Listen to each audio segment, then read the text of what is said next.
केंद्र सरकार ने बिहार को बड़ा तोहफा दिया है। बता दें कि अब बिहार में सुपौल से दरभंगा के बीच नया नेशनल हाईवे बनाया जाएगा। इसको लेकर केंद्र सरकार ने मंजूरी दे दी। केंद्र सरकार ने नेशनल हाईवे अथॉरिटी इंडिया को डीपीआर तैयार करने का निर्देश दिया। इसको लेकर पिछले दिनों मुख्यमंत्री सम्राट चौधरी ने केंद्र सरकार से मांग की थी, जिसको अब केंद्र सरकार ने स्वीकार कर लिया है।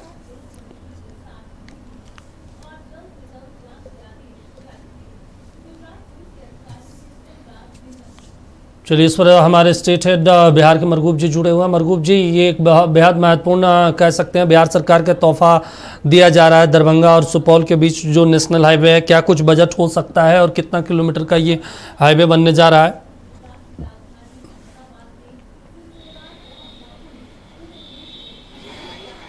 दीपक, पहले पटना से बाईपास जाने में 1.5 घंटा लगता था और अब पटना से नालंदा जाकर हम लोगों ने मंदिर के परिसर में जो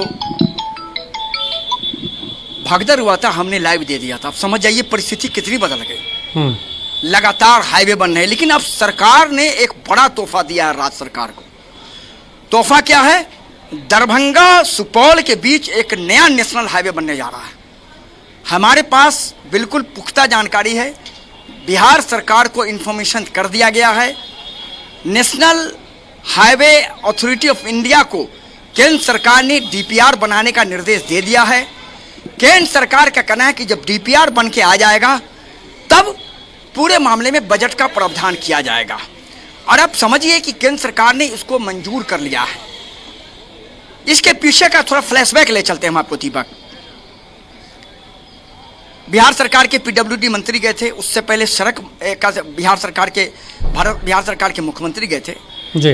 और कई सड़क की परियोजनाओं पर नितिन गडकरी से बड़ी बैठक हुई थी। और इस बैठक में सबसे पहला प्रायोरिटी यही परियोजना थी, दरभंगा सुपौल के बीच नेशनल हाईवे बनाया जाए। और इसको भारत सरकार ने स्वीकार कर लिया। बिहार सरकार को इन्फॉर्मेशन दे दिया गया है। डीपीआर बनाने का निर्देश NHAI को दे दिया गया है।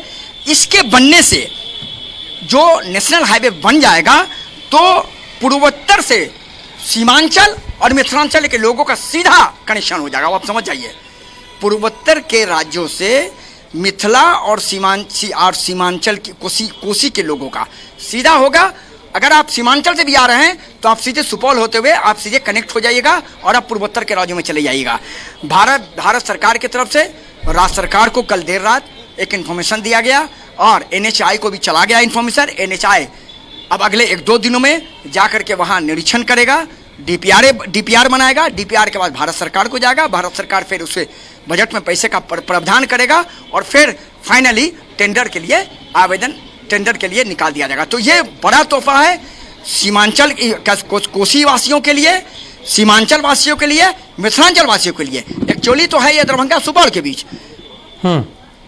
मिथिलांचल और कोसी के लोग हैं। लेकिन अगर आप अररिया सीमांचल, अगर आप अररिया पूर्णिया आते हैं तो वही रोड है आपको जो पटना तक आती है दरभंगा होते हुए। वहाँ से आप सीधे सुपौल में जाएंगे और सुपौल से सीधे आप दरभंगा होते हुए पूर्वोत्तर के राज्यों में निकल जाएंगे। तो ये बड़ा है और कहीं ना कहीं इसे और भी आने वाले दिनों में अन्य कनेक्टिविटी इसके अन्य राज्यों से जोड़े जाने की भी बात है। तो फिलहाल कहा जा सकता है कि भारत सरकार ने एक बड़ा तोहफा बिहार को दिया है और दरभंगा और सुपौल के बीच एक नया हाईवे बनाए जाने को मंजूरी दे दी गई है। दीपक, चलिए ठीक है मरगूब जी, तमाम जानकारी देने के लिए, बातचीत करने के लिए शुक्रिया आपका। बेहद महत्वपूर्ण जानकारी। केंद्र सरकार ने सुपौल से दरभंगा के बीच नया जो नेशनल हाईवे बनेगा इसको मंजूरी दे दी है। मुख्यमंत्री सम्राट चौधरी ने केंद्र सरकार से इसको लेकर मांग की थी।